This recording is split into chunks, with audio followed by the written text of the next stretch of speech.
Fazendo um gesto com as mãos, Ganishka convoca uma legião de elefantes humanoides que rompem os muros e marcham em direção ao campo de batalha. O imperador exalta isso como um espetáculo digno do castelo do demônio. Os Bakiraka observavam a batalha, posicionados no alto de um telhado.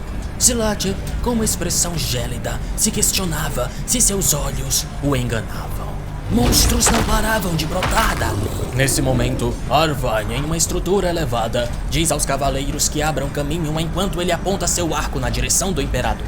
Ele dispara, todavia, a flecha atravessa o corpo de Ganishka, que parece mudar de composição.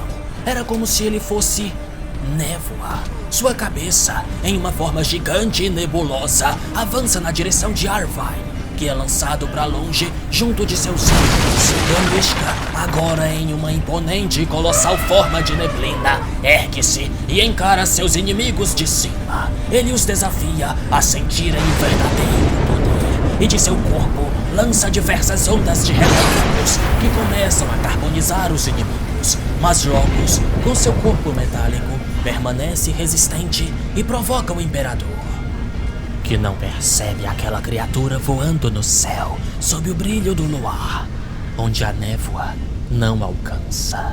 Enquanto isso, Charlotte permanecia cativa, envolvida em sua solidão, enquanto tricotava o rosto de Griffith. Subitamente, a janela da cela se abre, permitindo que o brilho do luar penetre, acompanhado de alguém. O Falcão. Ele se desculpa por aparecer sem aviso. Charlotte se emociona, mas duvida do que vê. Deve ser um sonho, apenas isso. No entanto, mesmo que seja um sonho, ela implora para que ele não desapareça.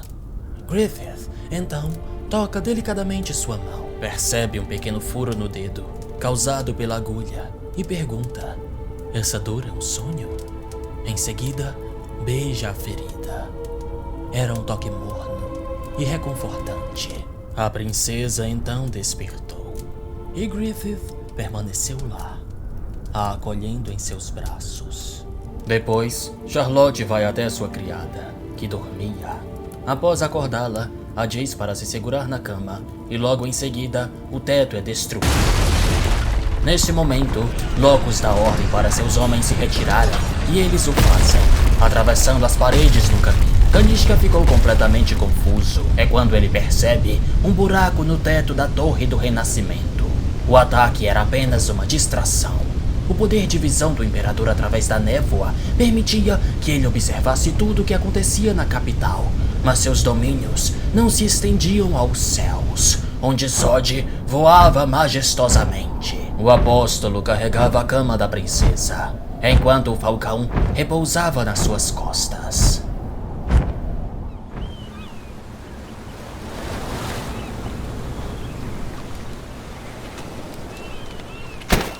Guts e os outros haviam chegado a uma praia. Isidro corria para a água, enquanto dizia que isso era muito legal, e mergulha. E Varela percebe Shirk com um olhar pesado, parada, hipnotizada, até que seu chapéu voa com o vento e cai nos pés de Guts. Ele cata o chapéu e recoloca na cabeça da pequena. Ela agradece. Depois, Guts olha para a própria mão, que não parava de tremer. Ele caminha e olha para trás quando Shirk o chama. Você tá bem? Ela pergunta. Ele a olha por um momento, sem dizer nada. Depois, muda de expressão e brinca. Meu corpo não é de papel. Não se preocupe. Shirk diz que ele deveria tirar essa armadura e descansar por uns 4 dias, no mínimo. Os encantamentos que sua professora colocou na armadura e o colar de casca não são coisas que vão durar para sempre. Nós já perdemos 7 dias. Não temos mais tempo a perder. Com os encantamentos ajudando a controlar a dor, não terei problemas em continuar. E graças aos seus remédios e esses carinhas aqui, estou melhorando. Guts responde, e Varela pergunta o que ele quis dizer com esses carinhas, o falando para não classificá-la igual ao cabeça de nós. Shirk diz que, ainda assim, é perigoso continuar. Essa armadura é amaldiçoada. Não sabemos quando você pode ficar furioso novamente em batalha. Parece que você esqueceu que agora temos uma grande maga por perto para ajudar. Mas eu sei que é precipitado, refletia a pequena. Realmente foi horrível depois da batalha. A armadura corroeu o corpo dele por dias. Era incapaz de ser removida e o sangramento não parava. Quando finalmente a retiramos, a dor aguda o fez perder e voltar à consciência repetidamente. Cada vez mais, as feridas se abriam. Não importa o quão robusto ele seja, se um mero humano trocar golpes com aqueles monstros. Para isso, ele precisa se tornar um monstro. Mas, naquela vez, em Qliphoth, se algo assim acontecesse novamente, não. Mesmo agora, sua sobrevivência não é garantida. Eu não sei se isso realmente é o... Interrompendo sua reflexão, Guts diz, com sua voz cansada. Isso é legal. Então, a pequena olha pra frente. Os outros estavam todos se divertindo na maré. O sorriso de Casca era tão grande. E pra Guts, tão reconfortante. Seu olhar descansa. Eu achei que isso tivesse acabado pra sempre. Poder olhar o pôr do sol tão calmamente. E à noite, conseguir dormir em paz. Sérpico encontra um casebre abandonado ali perto e diz ao pessoal que podem passar a noite lá para fugir da maresia. Mais tarde, Guts finalmente retirou a armadura e as ataduras. Ele havia perdido peso. Enquanto Sérpico preparava um guisado de peixes, e Varela e Puck tratavam Guts, que dizia se sentir bem melhor. Mas Shirky sabia que eram mentiras, pois ferimentos assim não vão se curar tão rápido. E além disso, se a brisa chegar até ele, provavelmente não vai nem conseguir dormir essa noite. Quando o guisado está pronto, Guts leva uma colher até a boca, mas logo retira. Sérpico pergunta se colocou muito sal, mas Guts esclarece que não há nada de errado com o sabor. Pelo contrário, está muito bom. Eram apenas ferimentos em sua boca. Isidro então pergunta: o que aconteceu com seu cabelo? Não é mais o espadachim negro? Espadachim quase negro e meio branco. Pouco depois do jantar... Bem, por enquanto, eu terminei de ajustar seus equipamentos. Eu mudei o layout para serem mais fáceis de serem usados. Ficou ótimo. Você realmente é habilidoso. Então, como é sua terra natal? Bem, acho que vou ter que te dizer. O Império dos Elfos, uma utopia que fica no oeste do oceano. Os pássaros cantam, as flores florescem e os elfos dançam. Inferno dos Elfos. Não inferno, Império dos Elfos. Existem vários como você, né? Então é Inferno Élfico. Shirky diz ter ouvido isso de sua professora. Uma ilha lendária que fica no oeste do oceano. O nome é Skellig. Ela se encontra escondida como a floresta da árvore espiritual. Então, não aparece em mapas e normalmente ninguém consegue encontrá-la. Me disseram que naquela ilha muitos magos e bruxas vivem com os elfos. Eu também gostaria de ver esse lugar. Ela completa e Isidro perturba. Você provavelmente vai ser tratada como uma caipira lá. Sua casa é muito legal também. Muito primitiva, mas muito legal. Puck, assim como seu pupilo, também perturba, só que aí Varela. Isidro logo leva uma cajadada na cabeça. Nesse instante, Farnese vai até Shirky e lhe pede um favor. Você pode me ensinar magia? Geral fica lelé só de imaginar Farnese como uma bruxa. A dama diz que da primeira vez que Shirky invocou um espírito, seu coração tremeu de medo e de desejo. Ela se sentia inútil, medrosa e apenas se escondia. Mas ainda assim, teve que proteger alguém. Ela recebia coragem de Casca e da adaga mágica que Shirky lhe deu. A pequena diz que a adaga não é mágica, só era de prata. Mas não importa, pra Farnese era uma adaga mágica. Flora me disse para aceitar o desconhecido. Feitiços são isso. Por favor, me ensine. Ela insiste. Shirky esclarece que magia é algo que se ensina desde criança, pois quanto mais envelhece, mais se fica amarrado ao mundo material. E fica cada vez mais difícil quebrar esses vínculos. Mas Farnese já passou por muitas situações terríveis. Então, Shirky acha que pode ensinar o básico. Farnese agradece a doidada, já chamando a pequena de professora. Sérpico começa a rir, enquanto diz: Farnese, uma bruxa. Parecia mais uma risada de desespero. Então, vamos aos feitiços. Não, o básico primeiro. De repente, Guts percebe algo. Do lado de fora, sob o luar, o caveira se aproximava. Mais tarde, no meio da madrugada, Shirky foi para o lado de fora, observar a maré. E Varela estava com ela, apesar de preferir que voltassem ao casebre. Saíram para caminhar? É difícil dormir sob essa luz do luar. Guts diz enquanto se aproxima. Ele já havia vestido a armadura e recolocado a espada nas costas. Shirk pergunta por que ele fez isso, sabendo que vai afetar seu corpo. O oceano à noite me dá arrepios. Se você o fitar, parece que vai ser engolido por ele. No fundo dessas ondas negras. Shirk fala que essa é a primeira vez que vem à praia. Minha professora me disse que o oceano tem uma conexão com o mundo astral. Belo e gentil. Assustador e apavorante. Conectado ao coração de milhões de pessoas. Um lugar como esse sempre está conectado ao mundo astral. Naquele tempo, eu só conseguia imaginar, mas agora que estou nessa praia, eu realmente entendo o que ela quis dizer. Completa a menina. Guts bagunça o chapéu. Você não devia se sobrecarregar tanto. Tenta ajeitar tudo engenhosamente na sua mente e só se preocupa com os outros. Isso ocupa sua mente, mas se continuar fazendo isso enquanto criança, vai se tornar uma adulta enrolada. Shirk fica com cara de bunda ao ouvir as palavras do adulto enrolado. Ela o diz para não se preocupar com ela, pois para magos, a morte de um amado é diferente. Morte não significa o fim, apenas uma mudança para uma vida maior, e por isso não devem ficar tristes. Ela diz isso enquanto desaba em lágrimas e abraça Guts, procurando algum conforto.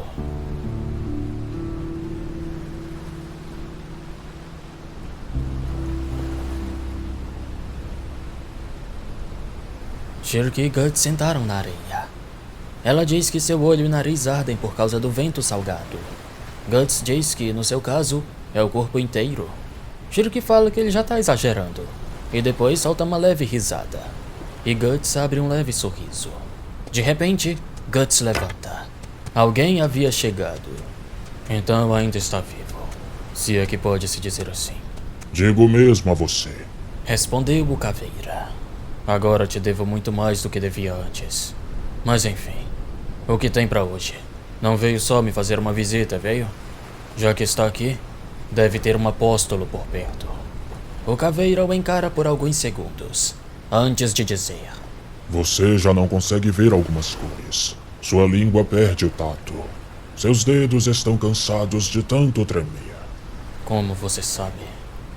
Isso é um presságio. Usando essa armadura e lutando mais batalhas como um berserker, luz, voz, calor, você perderá muitas coisas. Não gosto do jeito como você fala. Faz parecer que sabe de tudo. Obrigado pelo aviso, mas isso não vai acontecer. Não vou deixar acontecer. Da próxima vez, vou usá-la e continuarei desperto. Shirk dá um passo à frente e diz que não deixará aquilo acontecer novamente. Ela agradece pela vez que ele a salvou em Cliffoth e depois pergunta que tipo de relacionamento ele tinha com Flora. Ela sempre dizia que a armadura de Berserk era amaldiçoada e perigosa, e a selou cuidadosamente, mas sempre olhou para ela ternamente. Você já a vestiu alguma vez? O Caveira responde que sim, em eras passadas, enquanto continuavam na razão do tempo. Nós éramos amigos, assim como vocês são agora. O poder que reside nessa armadura é um fogo que nunca apagará. Mesmo que tente controlá-la, ela sempre queimará. Se ela tiver uma única chance, queimará até o fim. Mesmo com o encanto nela, nunca baixe sua guarda, se quiser recuperar sua humanidade. Obrigado. Enquanto ainda está aqui, me diga, por que esses monstros atacaram a Casa da Velha? O Falcão tem apenas um objetivo. Você deve conhecê-lo melhor. Ele agora existe além da razão do mundo físico, onde ninguém no reino mortal pode ameaçá-lo. Seria como alguém em uma história desafiando aquele que a escreveu. Isso não pode ser feito. Para enfrentar e confrontar o Falcão, alguém também deve existir fora da história. Então, a razão pela qual a minha mestra começava a dizer à pequena bruxa. Antes que ela concluísse, o Caveira confirma. Ainda mais como uma poderosa manipuladora de magia. Ele deve ter a considerado como alguém que seria mais um obstáculo do que um exército de 10.000. Chorando, Shirk diz que isso é imperdoável. Se você continuar sua jornada, logo encontrará os apóstolos novamente. O que você quer dizer? Guts questiona. E então, talvez liderando-os, estará o Falcão. A mão trêmula de Guts fecha. Ele se enfurece. A besta das trevas acorda e começa a subir pelas suas costas. Arreganha as presas, prestes a dominá-lo. De repente, Shirk chama pelo nome de Guts, o que faz ele voltar a si. Proteger ou enfrentar? Você continuará a questionar sua própria alma. É o seu destino como alguém que está na fronteira dos mundos. No entanto, ofereço esta esperança. Elfheim, a terra que você busca. O senhor dos elfos que reina lá. Ele é chamado de Rei Hanafubuku. Shirk já ouviu falar dele. Ele é famoso em lendas por possuir um imenso poder. E esse nome é registrado não apenas nos grimórios, mas também em muitos poemas e histórias. Aquele Zé Ruela nunca disse nada sobre isso. Guts comenta se referindo a Puck. O Caveira então continua. Com os poderes de Hanafubuku à disposição, pode ser possível para sua parceira, para a garota marcada, recuperar sua mente. Voltar. A casca pode voltar. Só de imaginar essa possibilidade, Guts não contém um sorriso de alegria. Mas o Caveira acrescenta. Não se esqueça, você ainda terá muitos perigos à sua frente. E provavelmente, o que você almeja, talvez não seja o mesmo que ela quer. Casca passeava sozinha na praia, molhando seus pés no mar de sal, até que percebe, à sua direita, uma criança, nua, com longos cabelos negros.